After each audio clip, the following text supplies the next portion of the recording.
we have the final segment of our morning's event for you to join us for. And as you can see, we are preparing the stage for a panel discussion who will be talking about how we can make that transformation from PMEs to PMCs. We have 4 panelists and 1 moderator on stage. And before I invite them up, let me just quickly run through who our panelists are going to be.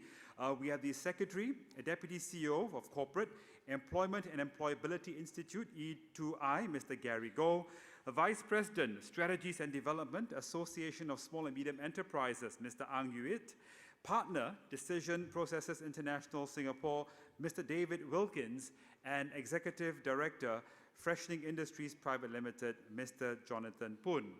And the moderator for our session on stage is the Assistant Secretary General, Singapore Manufacturing Federation, Dr. Michael Teng. Once we have prepared the stage, I'll be inviting the gentlemen up to join us again. And part of this panel discussion will also involve a brief Q&A session for you to pose certain questions to our panelists, or perhaps even for you to give your comments about what you think the future will hold for SBAC and for the industry as a whole.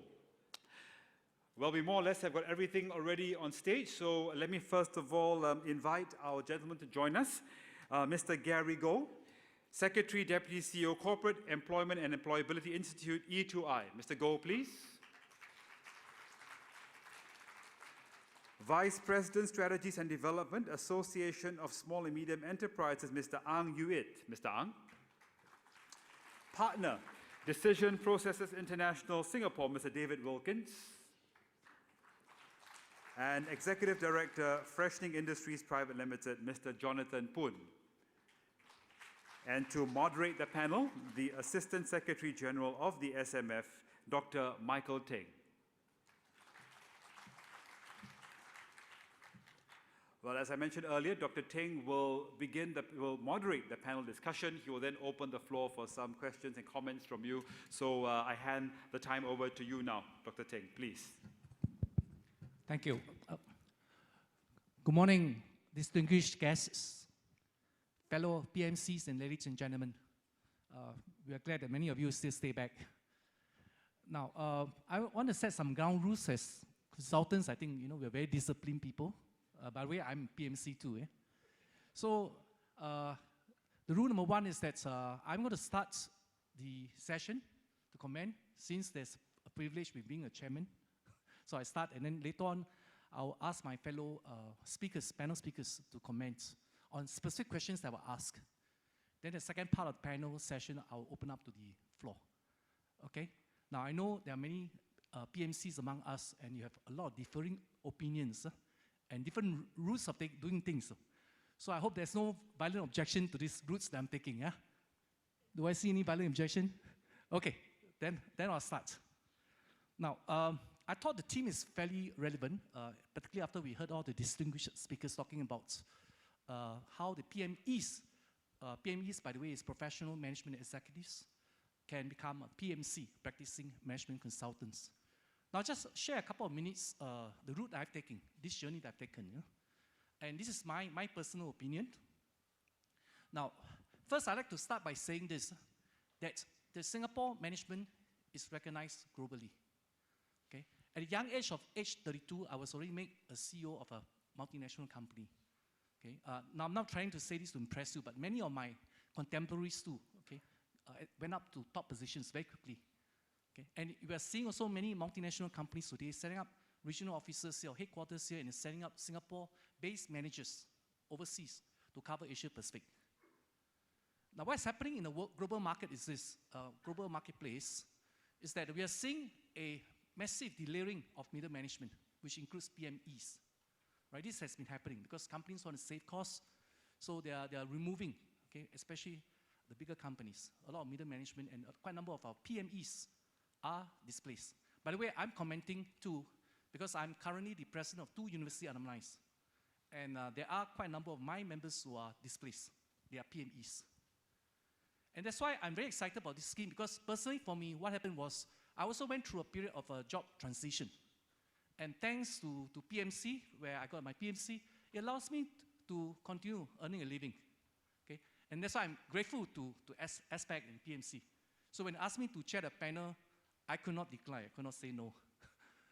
And, and personally, I felt that the management consulting route is an evergreen one. It's an evergreen career because even in good and bad times, businesses need professional advice. Okay?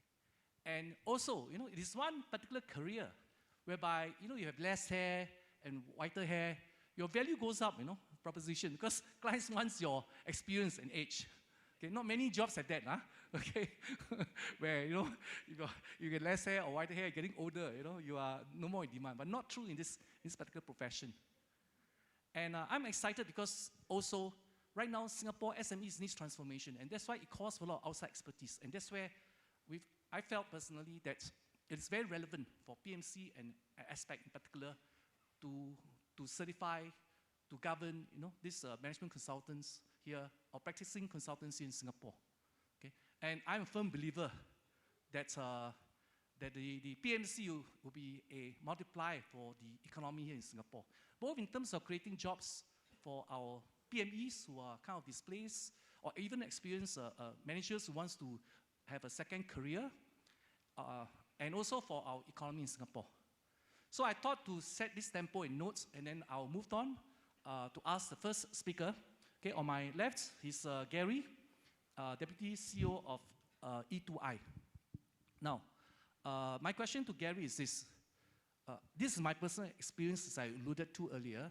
There are indeed quite a number of displaced, underemployed or unemployed PMEs. Okay, at least from my personal experience. And I know E2I is doing a good job in trying to help these PMEs. So my question to Gary is, how can E2I help to create high-paying, because DPM mentioned about high-paying jobs and so forth, for our PMEs in the areas of consultancy services. Gary, over to you. Yeah. Hi, good morning, everyone. First, just allow me to share a little background on what E2I is. Basically, we exist to create solutions for better employment and employability so that workers can have better jobs and better lives. So what we do is that we work in the areas of placing workers with the skills, necessary skills into jobs which enable them to do their jobs better. We also help with workers to upgrade their skills so that they can do their existing job better or move on to jobs which enable them to earn better. At the same time, we also work with companies to put in place measures which can lead to productivity-led wage increases. So in the course of our work in the area of job placements, we do indeed, as what Dr. Michael Ting said, come across quite a number of older PMEs who have been displaced. For some of this, I think we do see quite a number also who have actually many years of experience in companies.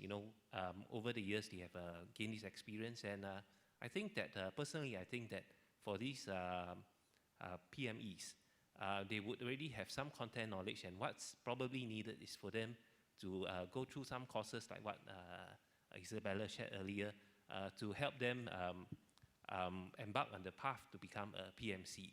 So as I was thinking about this, I think the role of being a PME and a PMC is more or less about the same, except that you are now on a different side of the table. Because previously, if you're in a company, you are probably the one looking at or considering proposals by consultants. So now in the role as a consultant, you are now one putting forth the proposal. So it's not exactly very different, and I think it's quite possible for a PME to transit into a PMC.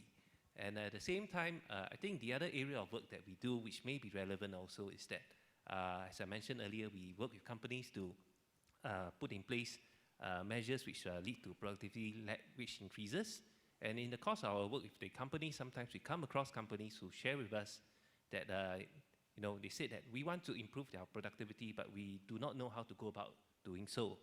So I guess this is an area where if we come across such requests from the companies, we could actually refer the companies to consider the list of consultants registered with SBAC.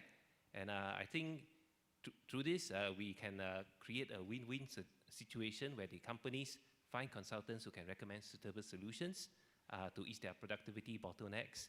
At the same time, for the consultants themselves, this opens up opportunities for them to embark with meaningful consultancy assignments with the companies. Right, thank you. Well, let me move on to the second speaker now. I've got to declare my interest here because DPM mentioned about corporate governance among PMCs. So I know David Wilkins. He was with me as a classmate when we did the PMC course way back in 2009. I know it's quite good, so I'm going to ask him difficult questions. Okay, David, over to you. My question to you is, how can the local PMCs now be relevant in the international arena? How can we sort of make a branding for ourselves in the international global market? I know you travel a lot, you do a lot of work overseas. Yeah, over to you, David.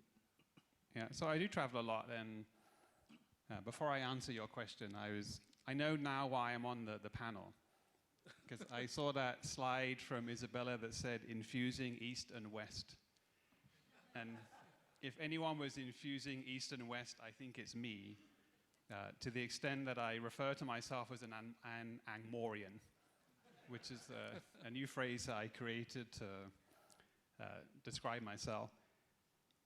Now, before I get to your question, I mean, coming back to what the DPM was saying, and this is my view or what I think is happening in line with the restructuring that he was talking about. And I think there are efforts across many sectors of the Singapore economy basically to professionalize it. So it doesn't really matter whether you're looking at the consulting industry, obviously is one. If you look at the financial advisory sector, there's FAIR coming out, which is around professionalizing that sector. When you look at real estate, it's a similar thing, even VWO. So I think that the bigger theme to me, which I think we're all tapping into here, which comes to the credibility and the brand of Singapore, is that Singapore really has a very professional, educated economy, which is great for PMCs that want to go overseas. It's also great for PMEs that want to come into the sector, provided, as was described earlier, the black sheep are weeded out. So, I mean, as this professionalizing goes on, it's really, in general, a good thing. But it means, as consultants, we need to be prepared to invest in ourselves and improve ourselves. And what's great for me is there are so many channels available to do that now. So coming back to your question of how to be relevant on a global scale, I guess there's two key words that jump out to me in what you posed to me, Mike. So one is, what does really global mean? Because global is a big word, and I do travel, you're right, but a lot of the work that we do is when Singaporean clients ask us to go overseas. So I've been to Prague, which was great. But I mean, as consultants, we need to be a bit more focused on that. We can't say, okay, the global world is our oyster and hope to be successful. So we really need to think about, which markets would we focus on, and think about which markets we think that we can win in. And certainly from a DPI perspective, we've had great traction in Thailand, in Indonesia, and Philippines. And these are markets where I really think they're very hungry for help. They're very hungry for assistance. And it's quite palpable when we work with clients in those markets that they come across, frankly, more eager than a typical Singapore client. I think they look at Singapore as, a leading economy, professional people, and they really want to learn from us. So there's something we can clearly leverage on. And there are the mutual recognition agreements coming out, which does mean that we can think about moving to overseas markets. Another thing, and I had a client that had to turn down business from the Middle East. So Middle East is another market where they seem to hold Singapore in particularly high regard. They're very keen to learn from us. So if you think about potential global markets as consultants we can tap into, that'd be another one. So that's my take on global. Yes, it's great that we can, but we really need to think about which markets we think that we can win in. The second theme in your question was relevance. And relevance to me comes down to who do we want to be relevant to. Now, if you're a PME coming into the PMC space, you probably want to be relevant in terms of perhaps leveraging domain expertise that you have. And a friend of mine worked in the pharma sector for 20 years, and he's now an advisor to healthcare startups in Singapore, where they're interested in going into markets like Japan, and he has deep expertise in doing that in his prior life, so that obviously they can tap on to him. So he's defining, who he can help in terms of an industry sector. In my case, it was very different. I chose to specialize in decision making and helping people make better decisions, perhaps because I'm an IT person by heritage, so I got very interested in logic and how decisions are made. So the way that I add value, or as consultants, we need to think about how we add value. So that's the second part of relevance. What's our role and what value do we add? So you need to decide, is your value based on domain expertise and practical experience, or do you have, as a consultant, a skill which is transportable across industries that you can leverage in many areas? So I think that's another thing that we need to think about. Now, finally, is the how part of relevance. How are we going to deliver? And this is where I think the internet can play a role. All of us need to think about what are the key disruptions which are happening in the marketplace, and the internet clearly is one. Now, whether we can do this now with our friend the Messiah kicking around, maybe that's going to put some spanners in the works. But there's a lot of talk about business model innovation. As consultants, we can also practice business model innovation.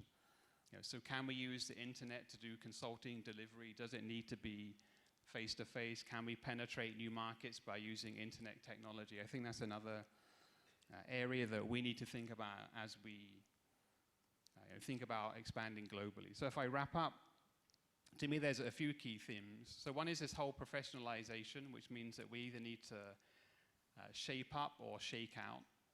I think no one wanted to be this explicit in the speakers earlier, but I think there will be some shaking out in the industry. Think about a space where you think you can win in as a consultant, and be prepared to innovate to deliver to that. Okay, perhaps I just want to also add in my comments. When I was a PMC, I used to travel a lot to Africa. And I tell you, okay, Singapore consultants are welcome. Right? I was nobody then, I get the audience of minister and so forth because they say, I want to speak to a Singapore consultant. Okay, I know some of you are already traveling there, right? And by the way, they do recognize our branding in a very strong way, in places like Ghana, Nigeria, and so forth. Amazing, amazing. Okay, before we go on to the next speaker, I would like to remind you that we have given you slips of papers. So if you have any questions, do fill in the slips of papers, and we have ushers by side who would take those slips of papers later on, and I'll get the speakers to answer them for you. In case they're too shy to come forward to ask questions, yeah? Okay. Now let's move on to the next panel speaker, Anwit. Now, I again declare my interest here. I knew him through a trip to Japan and UK recently. Okay. Now I see you all have some cynical looks. All right, don't have dirty thoughts, okay? It was our official trip organized by Spring. Akong was there, all right? So a business trip. And he's the vice president of ASME. So I'm very keen to know from ASME point of view, how can the PMCs or management consultants in general, okay, transform the SMEs? I know the major restructuring right now, okay? And I alluded to, in fact, by the previous distinguished speakers too, that PMCs are very relevant for them at this point of time. So I want to hear from the ASME side, because we deal a lot of SMEs, how relevant are they, the PMCs and the practicing consultants to the SMEs? Hi everybody. I think we both have SME centers to run, and overall in Singapore there are altogether, along with SME, 4 other SME centers. We cover a whole range of consulting and business advisory services. But what really struck me in the recent years is the need for companies to go deeper in terms of management consulting and business process re-engineering.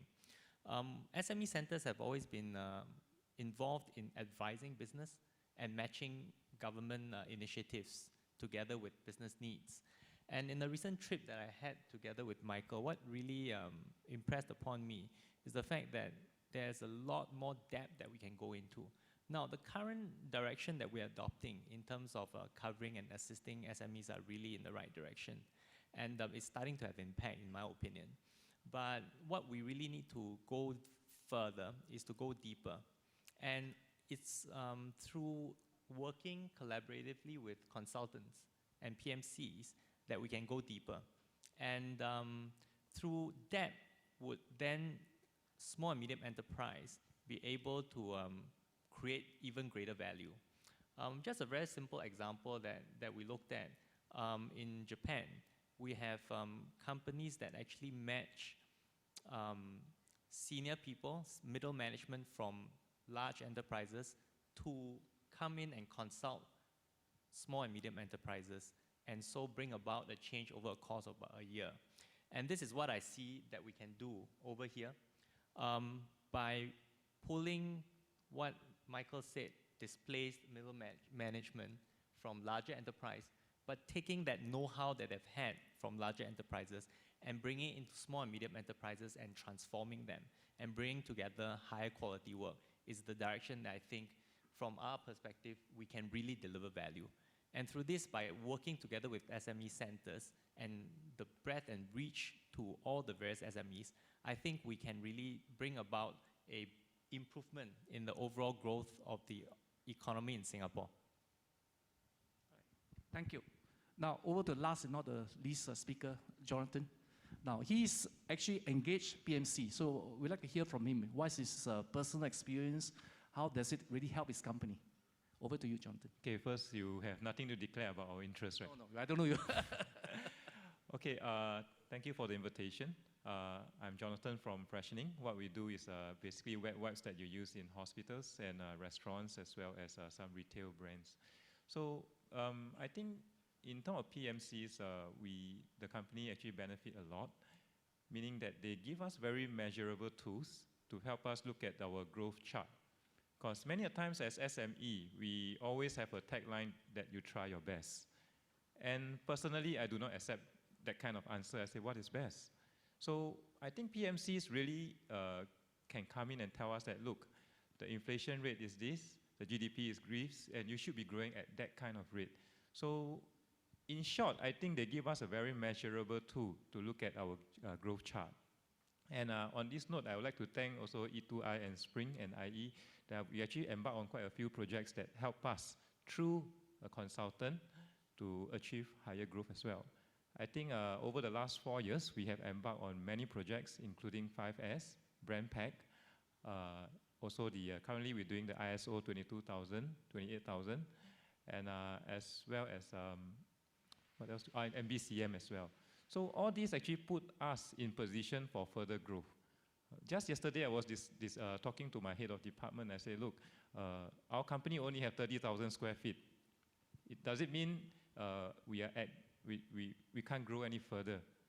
So the intrusion of this PMC actually helped me look at things that, look, no, your current revenue can go higher. You are not restricted by size of the property.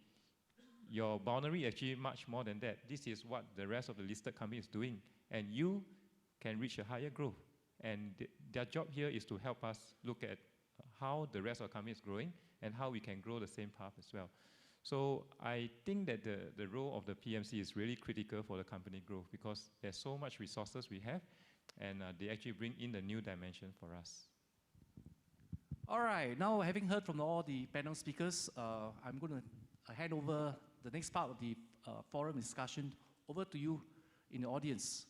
So can we, now you're all ready to go, hang on, okay? Can we have the first question? Now before that, some ground rules, please give us your name and let us know where you come from. Okay, over to you. Come on, any questions?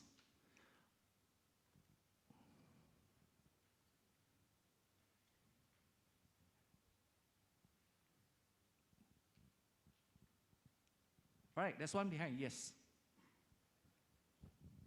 Hi, I'm K.H. Wong from Asia Academy for Retailing. Have been in consulting for 13 years. We talk about the difference between PME and PMC.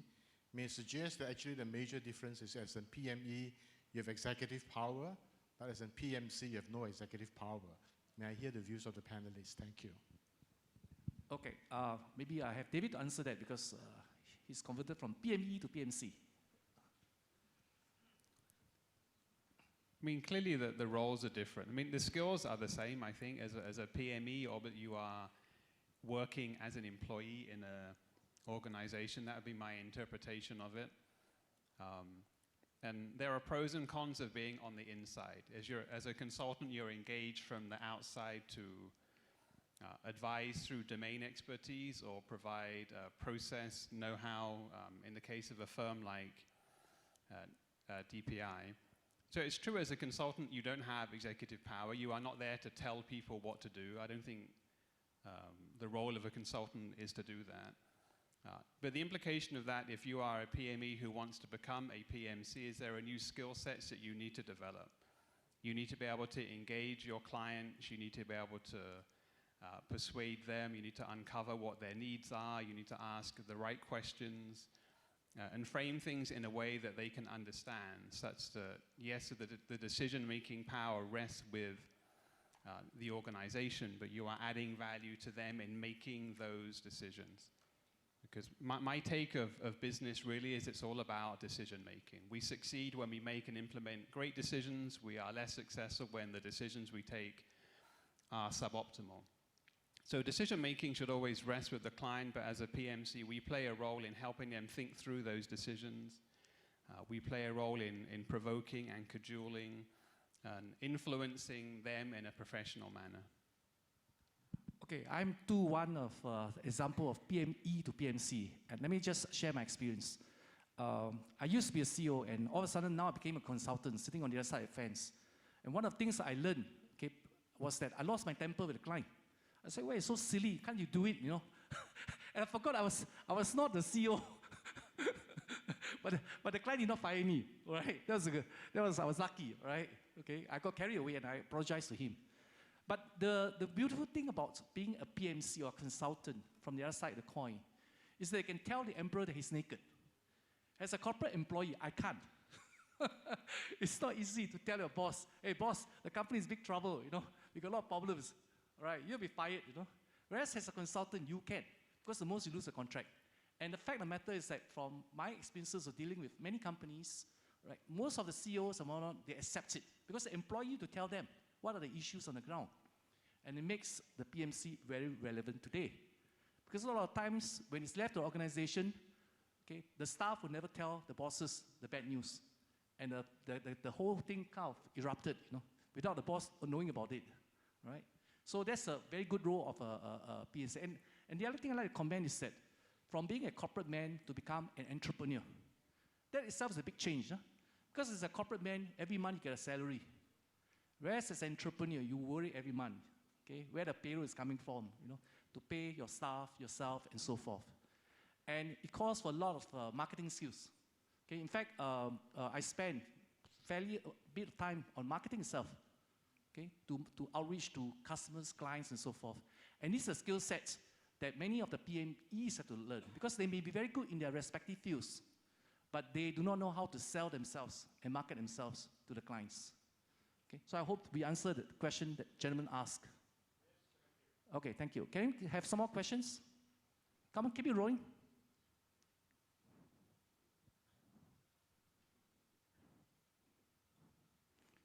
Now, okay, maybe I ask a question to the panel. Isabella alluded or mentioned about the multiply effects of PMC for the economy. And I mentioned from my little knowledge I have that it creates jobs for the consultants, it helps SMEs. So perhaps I want to sort of ask my learned speakers here, okay, what other ways you think, you know, the PMCs can be a big economic generator? Because I saw some numbers that Isabella came, and I truly believe, okay, it's a big, big market, right? 415 billion, you know, market. So how can Singapore position itself using our management expertise, consultancy, and so forth, okay, for the global arena?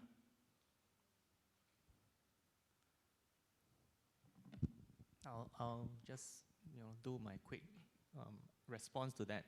I think to build up the PMC market, if we are using a lot of the displaced middle management from large enterprises, I think that's a very good area because we are re-employing and redeploying them. And as a person from the audience mentioned, pointed out there's actually going to be a skill transition, and that's important. The other part that we think, I'm not sure whether the slides were showing, is that if we aggregate the PMCs and we start building up companies that have that capability, I think we will be able to grow that even more. So I think it's not just the individuals, PMCs, but maybe collections through companies and companies providing that services to MNCs and regionalizing that we can actually gain even more capabilities and growth. And we also like hear comments from the floor because this is a national issue, not just for the speakers. How can we use this as a revenue model to generate, income for Singapore? Basically, how to export these services? Gary, you want to have a shot at it? Maybe just to supplement what Angit mentioned earlier, I think when the PMCs go in to provide consultancy to the companies embark on a growth path, and as they grow, it also would help the Singapore economy. That's how I see it also as an add-on. Yeah, David? I'll just add on, building on what you're saying is, there's a lot of focus on productivity right now. And I think as PMCs, we can raise how we look at productivity and start asking questions like, how productive is your strategy? How productive is your business model? And then companies, or we can help companies really grow their businesses to deploy their resources more effectively, to expand into new markets, to innovate, and then that will have the multiplier effect on the economy. I think productivity in the traditional sense is fine, but we really need to look at productivity at a higher level perspective as well. Any comments from the floor on how we can go about doing this, positioning our consultants on a global platform? Now, hi, good morning. Yeah. My name is Chuan. I'm from Interactive Technology. Okay. We are in process and technology consulting. I think I'll make one comment and maybe two questions. First comment is, technology is everywhere. It's almost impossible to do your business without technology. But the challenge is that with cloud technology, it becomes harder to understand how this technology can help the company. At the same time, cloud technology has leveled the playing field between SMEs and MNCs because sophisticated technology now is very much affordable and available. So the first question is, how do you see the role of a consultant in the area of technology? What are the skills that this consultant, or we call it outsourced CTO or outsourced CIO, because SME struggles with technology a lot because technology are very sophisticated to manage. So how do you see that role pan out? And what are the attributes of a consultant in this particular role of an outsourced CTO, CIO needs to have in order to be effective as a consultant? Thank you. Thank you. I think this is strikes smack in David's turf. He's an IT technology man. David? I should say that I used to be an IT technology man. In fact, one of the reasons I left the IT sector is it's like running on a treadmill all of the time. You learn one technology, 2 years down the road, it's gone. You have to learn another technology, and it just goes on and on and on. So, I asked myself the question of, do I want to do this for another 20 years? And basically said no, and I went into thinking expertise, which doesn't really change that much over time. So it's hard for me to sort of be up to date in terms of technology, but I think I can touch on maybe the second question you had around some of the skills that such a person would need to have. And I think one of them is really being very globally aware. It's interesting the dynamic that's going on right now when it comes to cloud services and big data centers in the light of the, if I can call it a scandal coming out of the US with Edward Snowden releasing all of the information. And it's actually been a big boon for firms in the UK which are providing hosting services.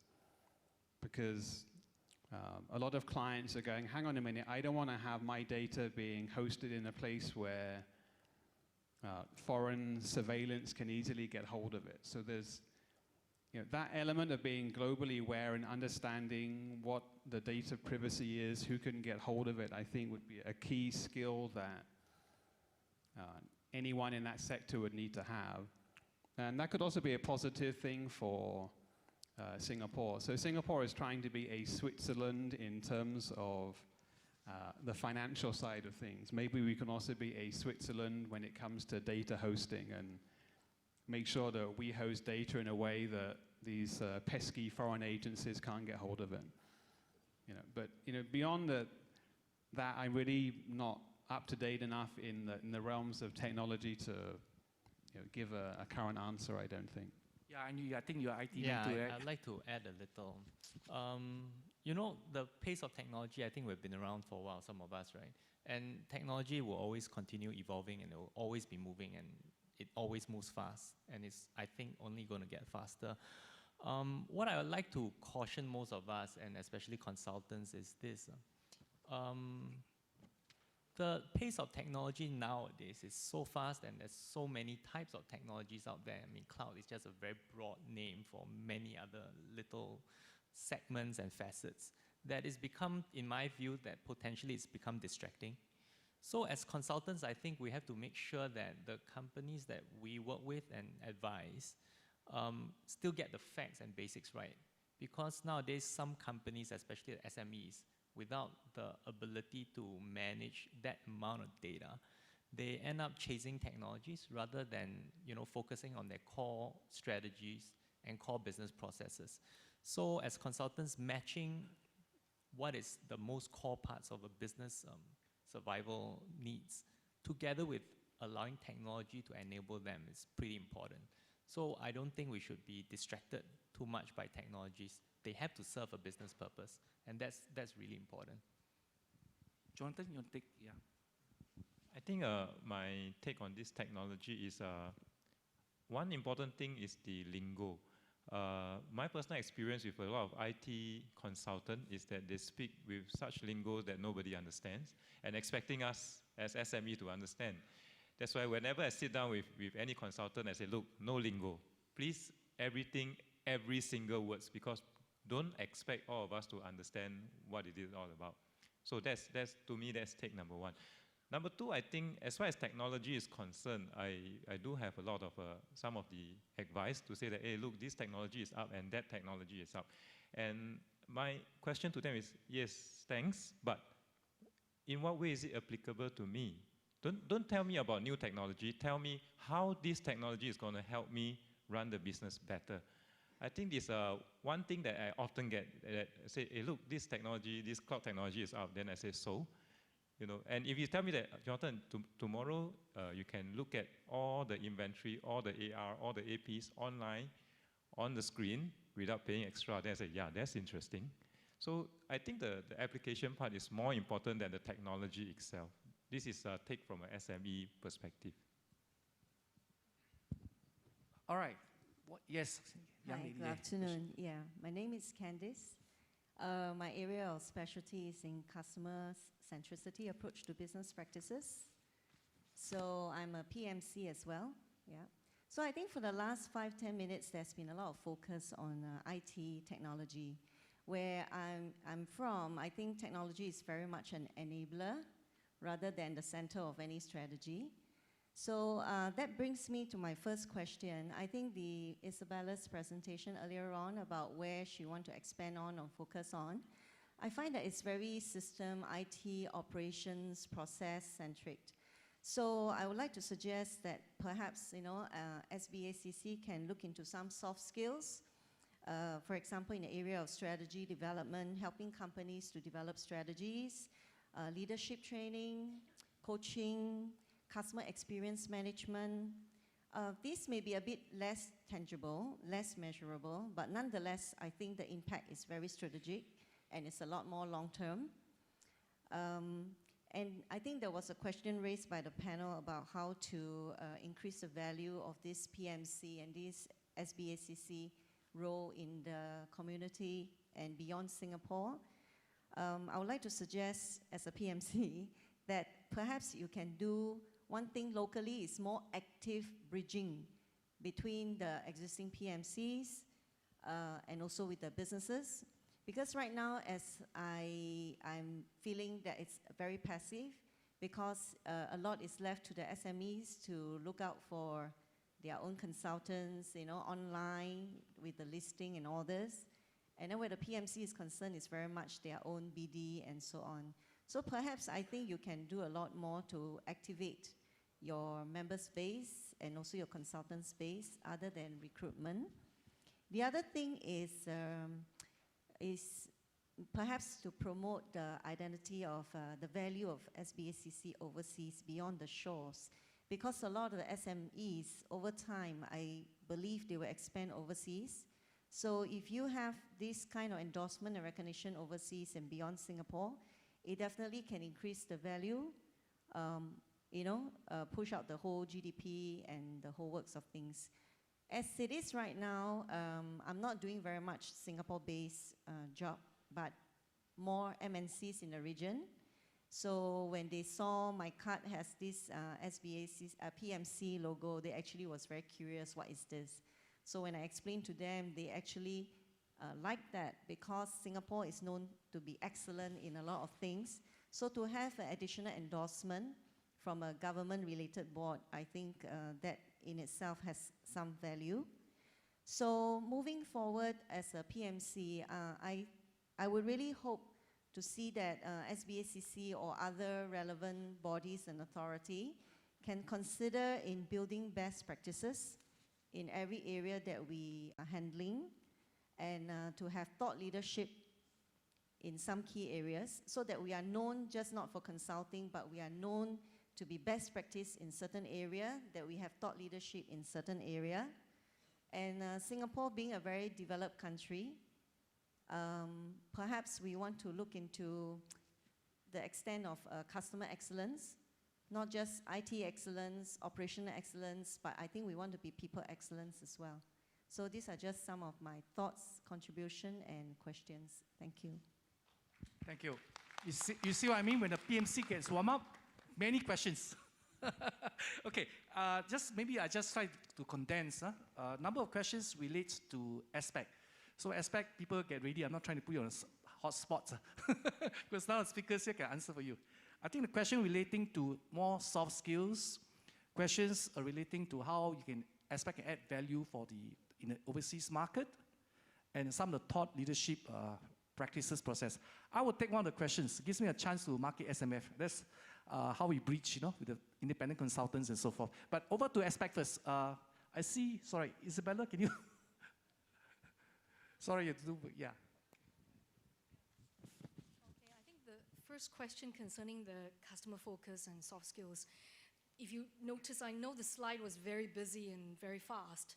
In the T concept of the training, where there's broad competencies of training, embedded in it, in fact, we're just upskilling our courses. Actually, we'll be ready by early 2015 with the collaboration of CCL. The broad skills will include communication, customer relationship, and all that stuff will be in there in terms of experiential learning and peer learning. But I hear you concerning broad skills beyond just process and what we call masculine approach to helping companies. So really we are looking at the whole all-rounder. We'll need your feedback. It won't just stop here. It's continuous discussion, continuous upskilling, continuous changes so that we get it right, so that the skills and CP Academy will be what we call the sweet spot. We'll always continue, we'll hit the sweet spot all the time. I hope that answers your question on the aspect side, but thank you for your input. Yes, thank you, Isabella. The questions relating to how much more can government agencies perhaps do to match the SMEs as well as the consultants and so forth. Is that right? Yeah, okay. Thank you. It gives me a chance to sell a bit of what we do in SMF. That's exactly what we do for a living. We got the SME Center we've got CP and so forth. Our sole objective in life, so to speak, is try to help the SMEs. And then we matchmake them to the relevant independent consultants, which are the PMCs. That's our preference. Okay? I know sometimes it's very difficult because you can see there's so many government schemes today, and yet the utilization rate is still very low, to be honest. So a lot of companies out there in the market do not really know such offerings are available. Of course, those who know it, they are actually utilizing them. So we are outreaching not only through, by the way, SMF. Spring has got 5 SME centers, and later I have he's ready to answer that. Okay, it gives him a chance to market his SME center. We are friendly competitors, by the way. Okay, over to you, and maybe you can just share your SME center. I think what the audience, the lady mentioned, I think is very true. There are really a lot of other skills that we should look at. What I really liked about the slide that was presented just now was that internationalization is an important piece. And we think that internationalization would also help SMEs in the current situation where we have labor situation and labor crunch. Leadership is another area that we at ASME is trying to look at to grow. Growing leaders within an SME and having PMCs coming in to realize and enable that is really important, because a lot of cap on growth within an SME sometimes is really in terms of the workforce. Now, I also want to comment, it's not just the technology, because technology is important as it is, it's enabler. But sometimes it could be very simple requirements in the market. For certainty, I know, because I used to travel in Africa. And this is a words from the minister who pulled me up when he knew that I was in town. He said, can your Singapore consultants help us to coordinate with the Chinese investors? There's a big market there, by the way. The Chinese are investing big time overseas. They have to, because their reserves are in US dollars, okay, and it's depreciating. So the only way to utilize it to invest, it's already happening. And they're all over in Africa. But they have one problem, where Singapore management and consultants can come in. The integration part is a big issue, and it's being reported. Okay, because for the Chinese, they're very new to going offshore. They do not know how to handle the culture overseas and so forth. And the Africans, they are kind of westernized, but they don't understand the Asian perspective. And that's where one of the speakers alluded to. Our consultants bring value proposition because we know the best of Eastern and Western management practices. And this was a request by the minister. I learned it from the Minister of Trade Industry in Ghana. She pulled me up and said, can you Singaporeans come in to help us to do the integration? And it's not just Africa. I'm sure it's in Latin America, Eastern Europe, and so forth, wherever the Chinese are going. Okay? So it's not necessarily a rocket science consultancy. It's just going back to basic. I'm very glad the aspect has got a domain now on bilingualism, right? Okay? I think that's good news. Okay? Now, I think we have one last question from the floor before we wrap up.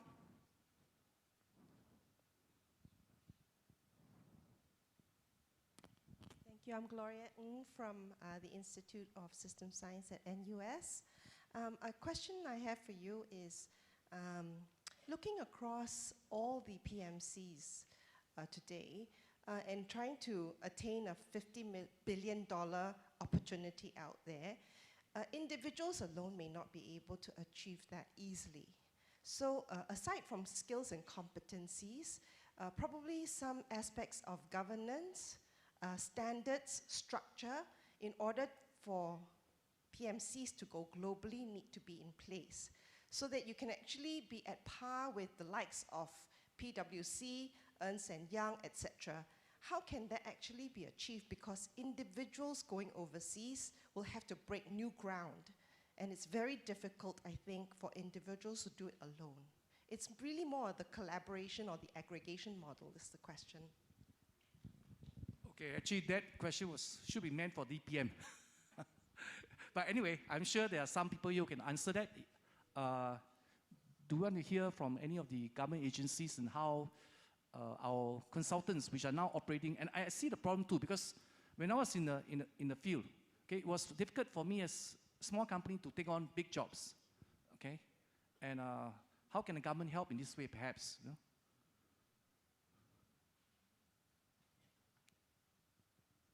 Anybody wants to take on the reply? Now, okay, let me perhaps share. There are government schemes that I know, like PAC and so forth, which are trying to bring together SMEs and come up with some technologies and so forth for multinational companies, okay?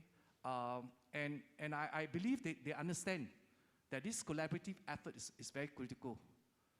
I guess from my personal point of view, is that sometimes it's good for the government agencies when they issue out tenders, do it in parcel size, small bites, so that our local consultants can take on, Because if it's pass out too big a chunk, then you find that the local consultants may not be able to take on. But more importantly, I think the consultants should get together, right? You should pull together. I mean, this is unfortunately one of the weaknesses I feel, okay, among us, right? That we are not able to come together in terms of collaborative effort to bid for the big jobs, okay?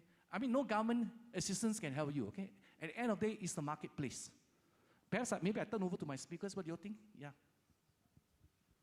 I was going to make exactly the same point. I mean, we can't rely on the government to help us out. If we're all, small firms, we need to think about how we can form consortia or work together to project a bigger image. And yes, we have SBAC and PMC as a potential umbrella to do that, but at the end of the day, it will have to be the industry itself that drives that and not, some government initiative. I just want to make one comment going back to the earlier question. So we're talking about IT, and these days everyone talks about big data. But to me, the ultimate processor of information is not a machine, it's us. It's this people in the room. We've got a beating heart, we've got a brain, and that really should be the ultimate processor of information. But going back to the point around soft skills development, that needs a mindset change among SME owners. It needs a mindset change among funding agencies, because a lot more people are comfortable funding or buying a machine because they get something tangible in front of them than investing in soft skills, which sometimes is a bit more of a leap of faith, and the outcome is hard to define, and then for government is more reluctant to fund it. So I think there is a mindset change in that required, on both government and SMEs to enable that to happen. Okay. I just want to add on to what David mentioned. At E2I, even though the funding we do does support funding for equipment, at the same time, I think we also recognize that people are also very important. So we also do offer funding for skills upgrading, soft skills training, and so on. And the bottom line really is that what we want to do is to help the companies achieve productivity, like wage increases, and share the gains with their low-wage workers. Okay, we have questions or comments from Zainan. Honored to have him here. Okay. Thank you, Michael. I just want to add, when I heard this comment that we can't rely on government, I'm not in government anymore, but for the last 15 years, I've been going around with former prime ministers and ESM, especially in broaching new areas, new economic wings in Middle East and Africa. And when I hear that you can't rely or don't rely on government, to me, that itself is a compliment. I think that's what Singapore is all about. You don't have to depend on government, and the more you can do it yourself, I think that's the way we want to do it. But what you can depend on the government is the branding which comes with Singapore. And the whole of Singapore is about government too, and how Singapore government has gone about producing the kind of Singapore, the kind of consultants, the kind of project management, and that to me is the greatest point about Singapore, the branding. But having said that, I just came back from Kuwait. As you know, some of you may know that I'm an ambassador to Kuwait, non-resident ambassador to Kuwait. And I find that there's so much opportunities in the Middle East and a growing number of opportunities also in Africa. And this is where, in fact, sometimes we feel we are too small. The projects are too big. And if we can actually, I'm not sure how we can, gain some foothold in this area by working together, like what the Japanese and the Koreans do. They form conglomerates and they work together as a team and go for big projects too. But having said that, let me just end on this note that is the reason why, in fact, we have SBAC. I think having SBAC will help us enhance that credential of Singapore, the branding of Singapore, and through SBAC, I hope we'll be able to enhance that branding so that more and more of our consultants will be able to find their role and their niche in the outer world. Thank you. Right, that's a good conclusion. Now, I'm between you and lunch, so I think I better come to finale closure on this one. Thank you so much for your questions and rap's attention. Thank you. I've thoroughly enjoyed the session. And thanks to my fellow speakers here too. Thank you very much, Dr. Michael Teng and our panelists for that very robust discussion. One final task to go before lunch, that's to invite Mr. George Huang to join us on stage to present some thank you tokens of appreciation to our moderator and our panelists. So, Mr. Huang, please, we'd like to invite you first to present a thank you token to Dr. Michael Teng. We have them here.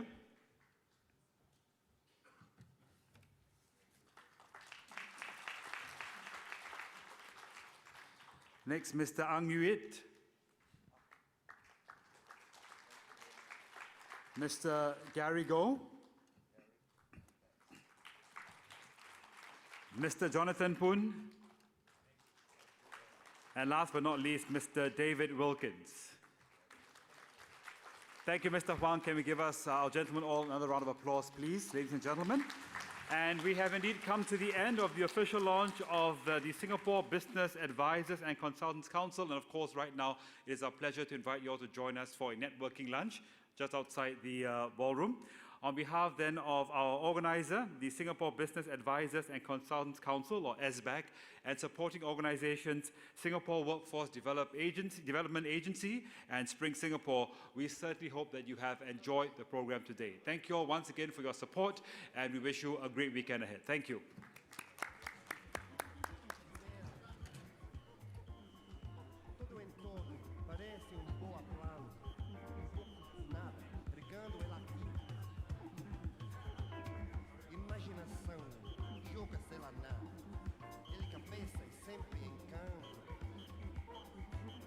Sonhos de sol e mar, e toda frustração é boa.